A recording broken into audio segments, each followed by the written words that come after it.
Saúde e paz para você, sejam todos bem-vindos ao meu canal. Eu sou Evandro Moretti para mais um vídeo coerente da fé cristã. E hoje eu quero falar do Evangelho para valer, sem invencionices e manobras religiosas. Se você ainda não é inscrito neste canal, por favor se inscreva. E todos quantos assistirem esse vídeo, por favor deixe a sua curtida. Primeira carta de João, capítulo 2, a partir do versículo 7. Amados, não vos escrevo mandamento novo, senão um mandamento antigo, o qual desde o princípio tivestes. Este mandamento antigo é a palavra que ouvistes. Então aqui João, o apóstolo que morreu velhinho, está escrevendo uma carta que está sendo dirigida a todos os cristãos, não somente do mundo antigo, mas também de todas as épocas. Ele inicia chamando a atenção para o mandamento que Jesus estabeleceu como sendo o norte para os cristãos. Então ele quer trazer esse mandamento ao assunto da sua carta. Na sequência, no versículo 8, ele diz: Todavia vos escrevo novo mandamento, aquilo que é verdadeiro nele e em vós, porque as trevas se vão dissipando e a verdadeira luz já brilha.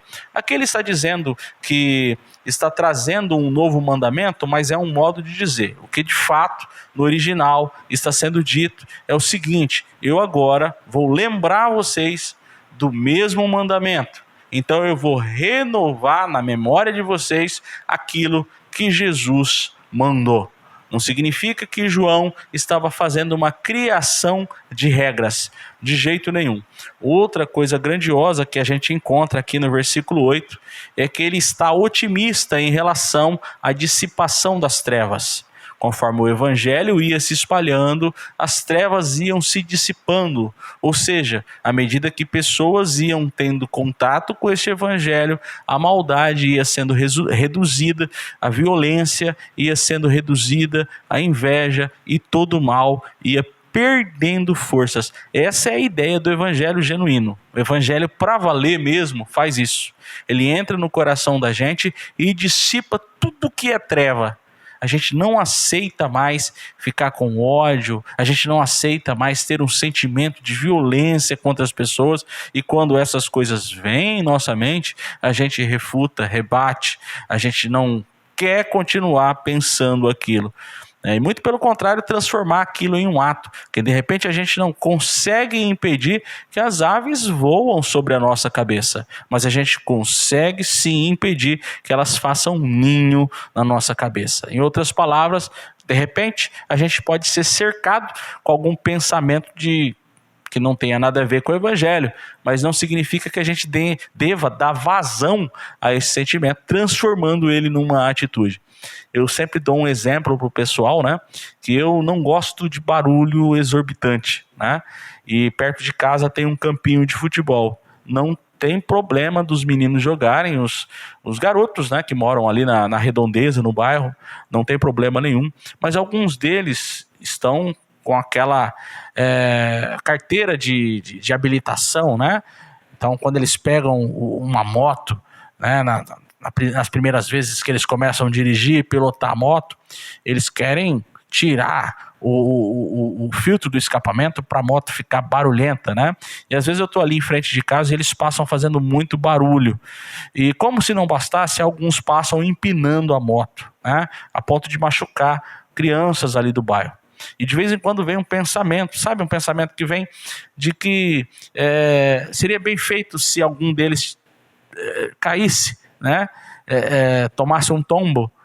Isso não é um pensamento do evangelho, mas já veio muitas vezes na minha cabeça, porque de fato incomoda tanto o barulho quanto a periculosidade que eles apresentam às crianças que estão ali, né? Porque eles passam empinando na alta velocidade. E algumas vezes já me veio no pensamento o desejo de que seria bom, seria bem feito se eles caíssem, né? É claro, sem desejar a morte e tudo mais, né? Ao mesmo tempo que esses pensamentos vêm na minha cabeça, porque eu não quero aqui pagar de santão, de jeito nenhum, eu sou falho, tem muita coisa ainda para ser aperfeiçoada em mim, eu rebato, eu refuto. Eu não aceito que aquilo continue em minha cabeça.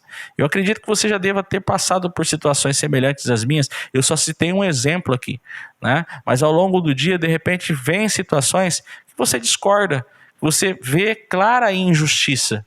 Mesmo assim, você não pode ser tomado pelo ódio, nem pelo desejo do mal a seu próximo, ok?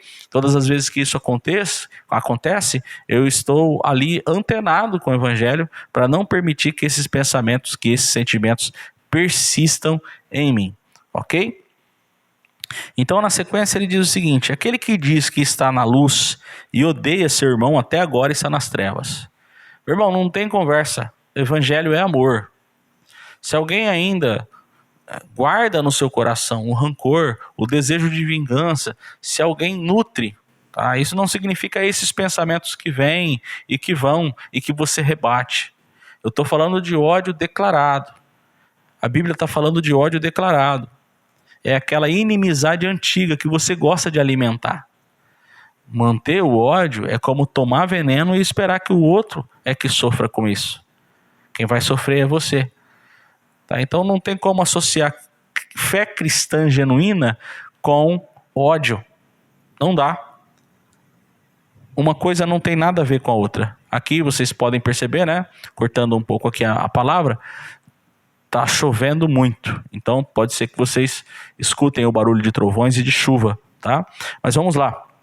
Na sequência, no versículo 10, aquele que ama a seu irmão permanece na luz, e nele não há nenhum tropeço. Olha que coisa bonita.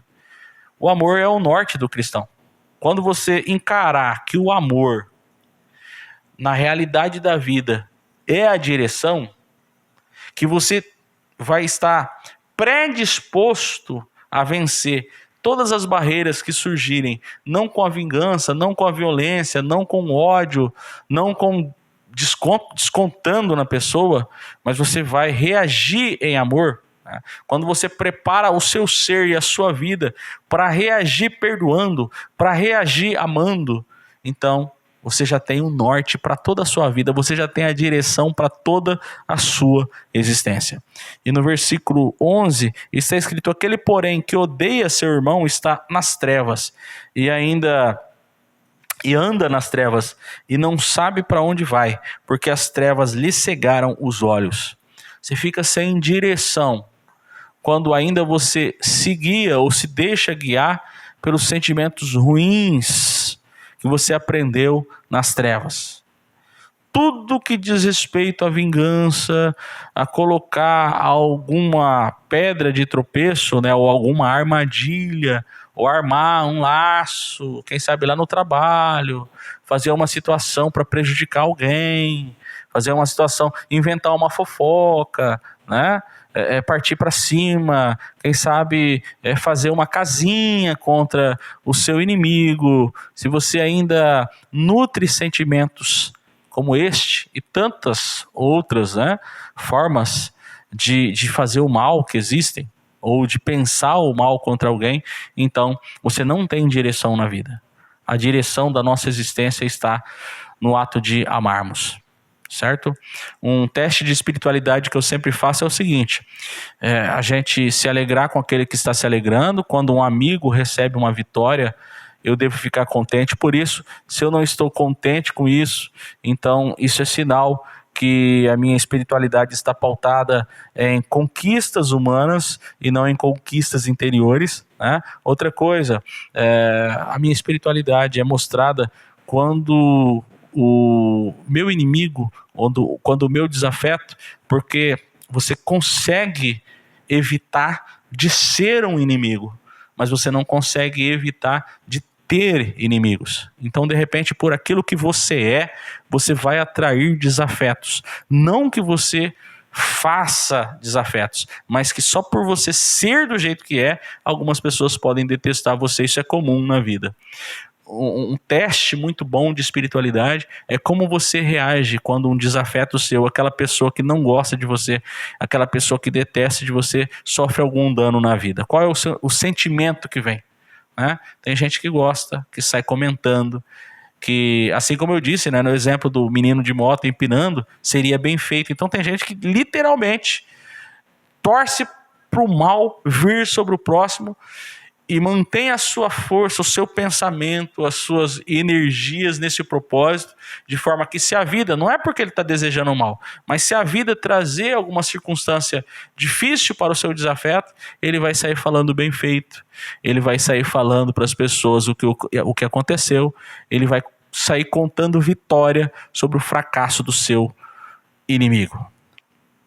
Diante do Evangelho, isso mostra que a sua espiritualidade ainda está muito aquém, muito embaixo, num nível que ainda precisa melhorar muito, tá? E somente com o Evangelho na veia, na vida, tá? O Evangelho para valer, tá? É o Evangelho que reduz tudo aquilo que não é bom em você e que você queira, de fato, eliminar tudo aquilo que não é bom em você. Essa é a força do Evangelho, de querer a luz e não as trevas. Se você querer a luz e não as trevas, você vai conseguir tudo isso. O texto diz: você não vai andar tropeçando, você vai andar em caminho reto, em caminho iluminado. Você vai conseguir melhorar como ser humano, tá? Você vai ser uma pessoa de luz e não uma pessoa de trevas. É o que o texto diz, claro e simples, puro evangelho para você meditar. Um grande abraço a todos que assistiram, você que gosta do nosso canal, por favor se inscreva, tá? Deixe o seu comentário, interaja conosco e vamos ser gente do amor, porque gente do ódio o mundo tá cheio.